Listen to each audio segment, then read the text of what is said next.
All right, good morning, everybody. There we go. Okay, I'm going to give you a little talk this morning on understanding the lymphatic system. It's an unenviable task because you can't really do it in this amount of time, but we're going to try it anyways. So I have no disclosures. And this is a general outline of what we're going to do. Introduction, a little history, anatomy, physiology, how things work, and then end it with just a few slides on ignorance in the future. And throughout this, we're going to work on imaging, which I really love. We'll talk about lymphedema, and we'll talk a little bit about lipedema too, so we can see what the differences are and how they may apply. So first of all, the lymphatic system is a vasculature. It is a circulatory system. People say the blood vasculature and the lymphatics. No, they're both circulatory systems. And the circulation happens at the cellular level, at the tissue level, and here we see where cells, proteins, our nutrients come from the blood system into the tissue, and then it has to be taken away. So anything that escapes the blood circulation or waste products has to come back through the lymphatic system. So it is a circulation. And it's a route of entry. When we have HIV or infections, they go to our nodes. Our nodes swell. That's because the lymphatic system is how things get into our body. And it is the immune system. When that node swells, that's part of our immunity. It's where our antibodies are made. It's nothing lymphoid about the system. It is the immune system. So historical reasons. Erasistratus, some early Greeks and Romans knew about the lymphatic system. They didn't call it the lymphatic system. And how did they know about it? These physicians or scientists would go to battlefields and they'd see people open up and they would look to see what was going on. And they say, I don't understand what those structures are, or what is this structures? And Galen said, oh, I think blood flows this way and lymph flows that way. But they didn't really have good experiments to figure out what was going on. And then in 1652 or 1653, there's these two guys, Rudbeck at the top from Sweden and Bartholin from Copenhagen on the bottom, and they really started putting the system together. There were little pieces that people have found, and they said, okay, this is really a system. And they had this big argument back and forth, and who was right, and who published first, and all this stuff. Luckily, on the bottom, Bartholin, he was connected to the king of Sweden, of Copenhagen. So, you know, if you have political influence, your side usually wins, and that's why we call it the lymphatic system instead of the Sani system that Rudbeck would have liked. And this is the historical rediscovery of the lymphatic system. Gaspariccelli from Italy, or Padua. This is supposedly the first colored atlas ever produced in Europe. And this was the year 1627. And you can see those white vesicles coming off the intestine. This is in a dog. And that's where all the chyle, or the fat from the foods we eat, gets into our central circulation through the intestines. He produced this in a lot of different models, but never in human. And then if you look through the anatomy books, you start to see how people were doing these incredibly detailed anatomy of the lymphatic system. Here in 1760 and Mascagni in 1780, these are incredible details which we can recapitulate now during imaging, but they were just amazing works. And this is Teichmann, and the picture on the lower right is the liver. And he said he removed 90% of the blood vessels when he made this drawing. It's just amazing that they could have this sort of anatomical understanding at that time. And this is what we would see in Gray's Anatomy, or modern anatomy book about the lymphatic system. And if you look way on the bottom, you know, they always say after Tolt or something.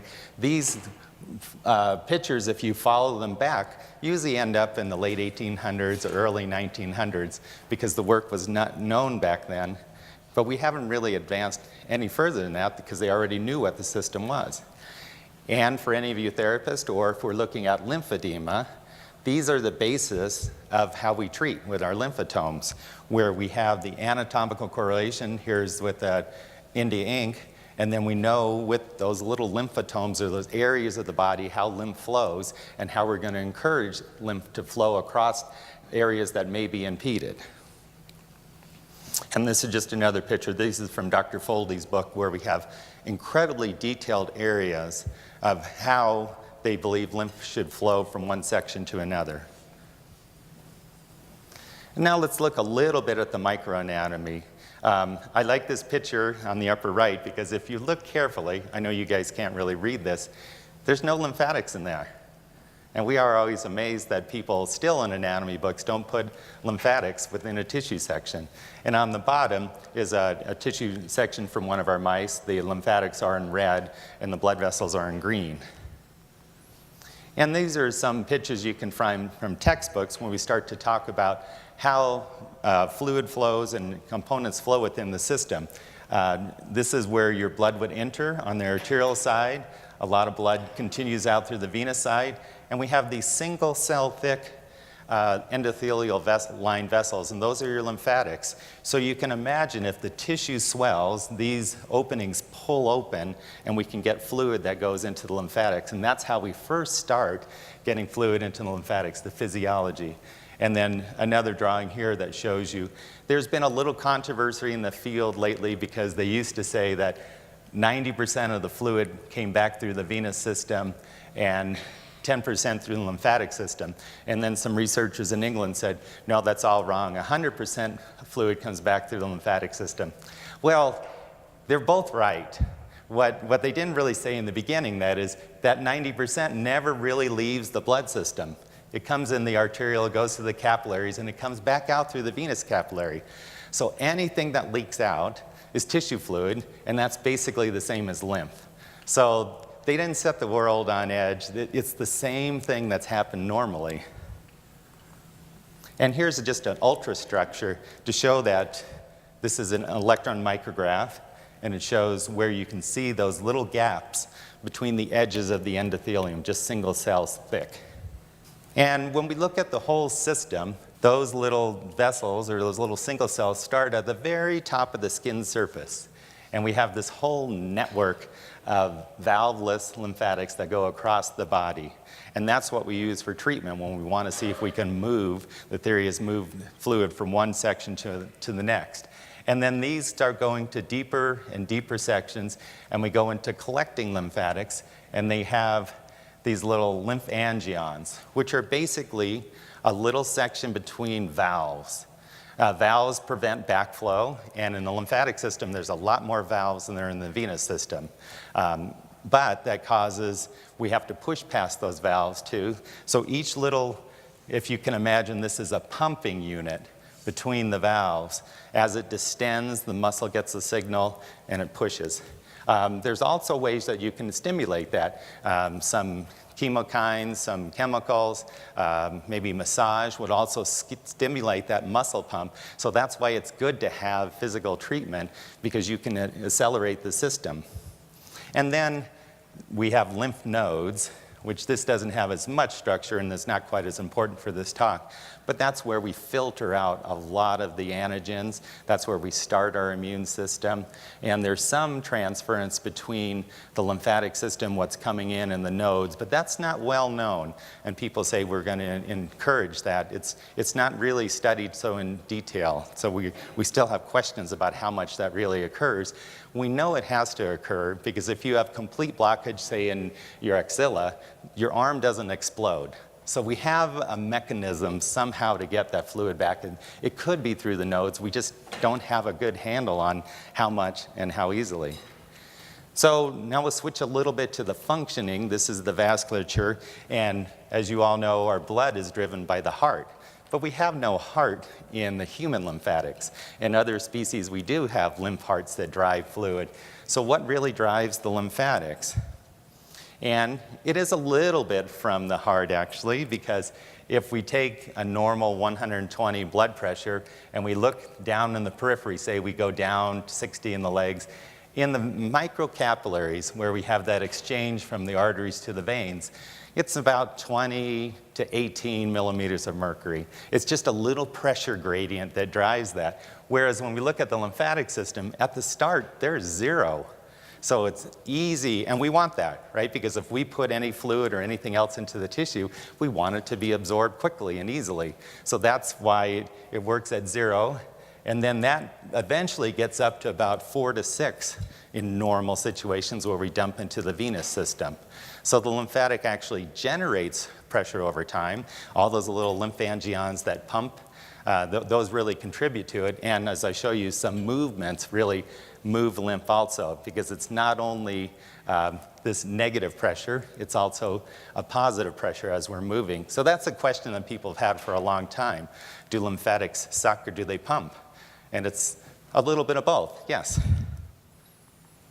And this is a little bit complicated slide, but just to get you an idea between the arteries, the veins, and the lymphatics, where the arteries are driven by the heart, a little bit to the veins too, and skeletal muscle. Lymphatic, we say, you'll see this thing haphazard. So haphazard means as your butt's getting sore and you're moving around, that's encouraging lymph to flow. As you breathe in and out, that's encouraging lymph to flow. And I'll show you that in a video in a second.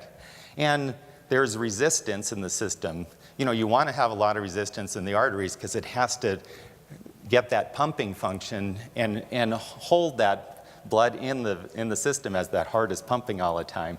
Whereas the veins, you want low resistance because you want everything to come back to the heart as fast and as easy as it can so we can pump it out again.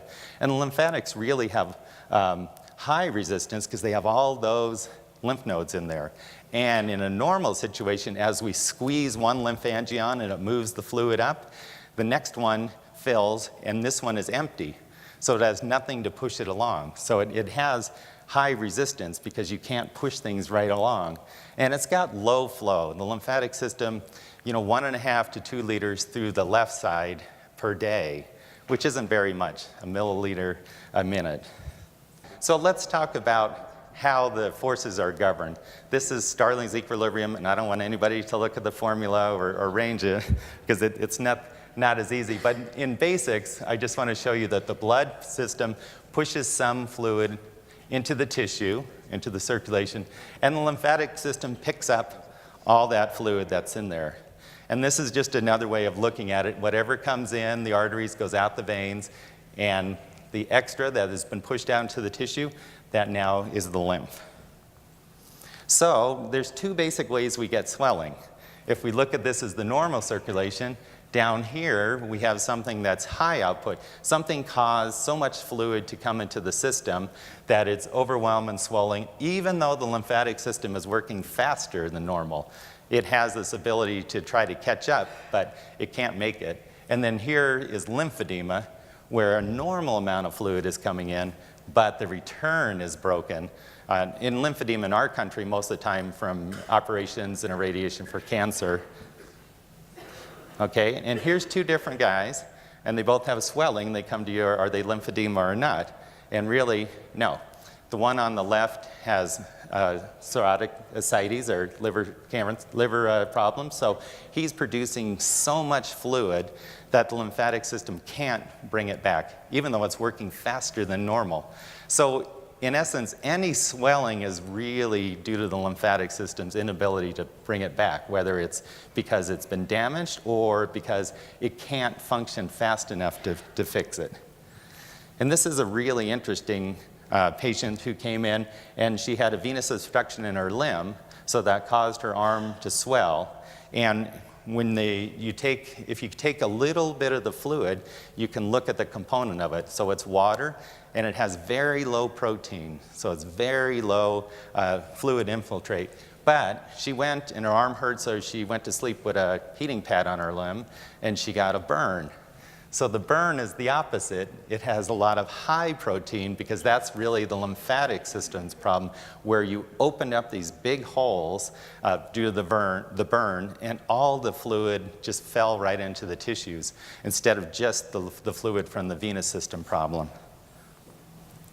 So let's switch a little bit. These are just different spectrums of lymphedema, which are primary, the 2 on the left, and in the legs and the arms, a family with primary lymphedema. Our most common secondary lymphedema after breast cancer, after melanoma, and this is an unusual case with the HIV, AIDS. So we can image the lymphatic system. The way we mostly do it in our country is indirect, where we put a tracer, fluorescent, a radioactive color, into the skin, It immediately binds to protein, and the protein goes in the lymphatic system. It will not go into the venous system, so it's a nice differential. And then the other one we still use is direct lymphography, where we put the tracer right into the lymphatic system. It's got some very specific and good uses, but they're not always, it's not an easy test to do. And we also have MR, CT, ultrasound. I'll show you just a few of them. And lymphography was put together, this is a book from Dr. Kinmeth, the British surgeon, in about 1960. And it gives incredible anatomy like you saw in those books. This is a normal leg, a leg with low lymphatics, or no lymphatics basically. Here's lymphedema, where we see greater lymphatics, because it's like if you're on the freeway and the bridge is closed, everybody gets off on the side streets to try to get around the confusion and the congestion. Well, our body does the same thing. We try to make new vessels. In normal cases, and a lot of cases if we cut our arm, we'll get right around something, we'll generate new vessels and new flow. However, if you're going up till the very end where the bridge is, and there's no way other across that river, you're stuck. So we can get new vessels growing, but they're not going anywhere. And this is mega lymphatics, where we have extra lymphatics. And here's a patient with lipedema. So Dr. Kinmeth before was really known. He studied patients with lipedema, and I showed you this one because this is a pattern that starts occurring. Do you remember on this slide where we have fairly normal and straight lymphatics? When we get lipedema, even at this relatively earlier stage, we start seeing this waviness of the vessels. Something's happened to those lymphatics as it's going through the body, as the tissue composition is changing. And here's a lymphography, which we did in a sheep. So I just put this for orientation for you, since we're going to start down here, we're going to go up the backbone and then go up to the head and the neck. We cannulated the main thoracic duct here, so the tracer will flow away. But I wanted to show you this because you can see how the vessels go into a node, and then you can see also how, when respiration is happening, how normal lymph is flowing. Okay? It gets darker and lighter because we have to change the setting. So now we're going up to the tail would be right here. It'll get better, I hope. So the first node is there, and now we're seeing lymph fluid move in these little packets. And you can see that it's not continuous. I hope that's easier for you to see. Oh, there we go. So that's the thoracic duct, the main lymphatic vessel, and you can see them exiting. And you can see how the sheep is moving as it's breathing.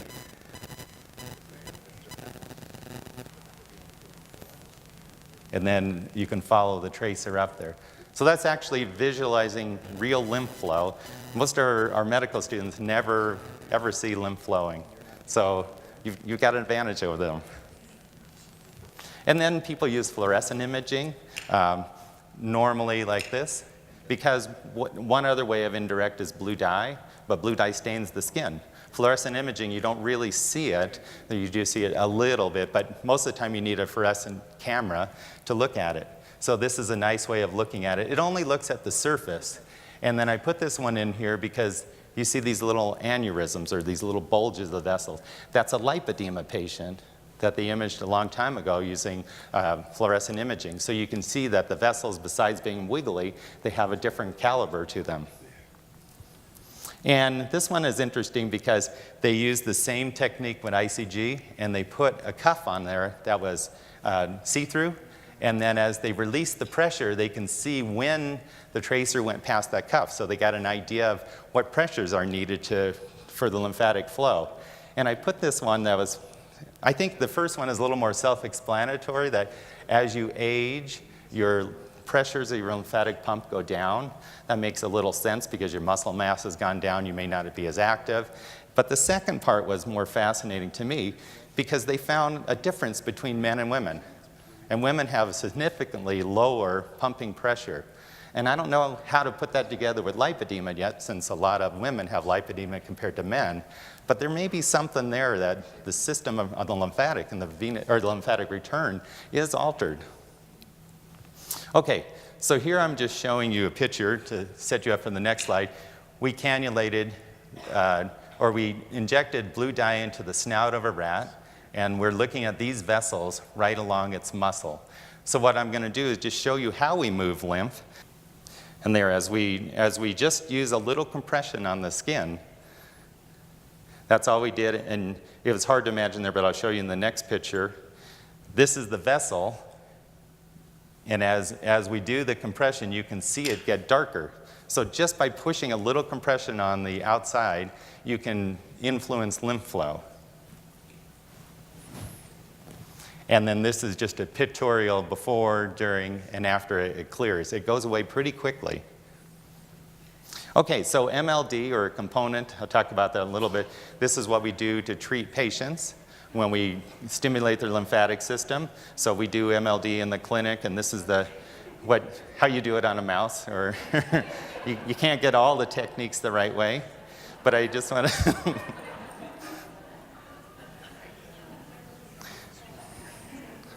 So in this picture, it's sped up, and that's why it's bouncing too much. But we looked at a deep lymphatic, and you can see, especially on the top of the node, by doing these techniques, how we can encourage lymph flow using this tracer in a mouse.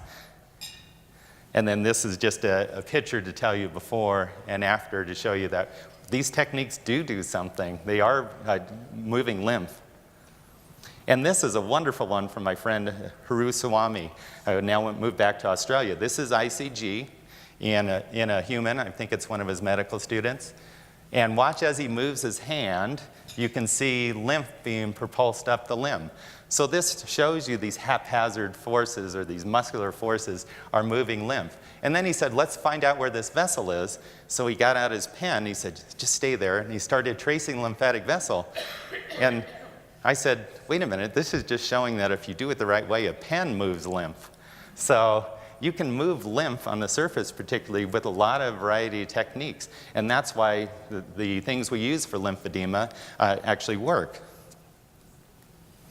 We have different techniques to image MRI, and in MRI we see a lot of this honeycomb pattern, and muscles are the same size, okay?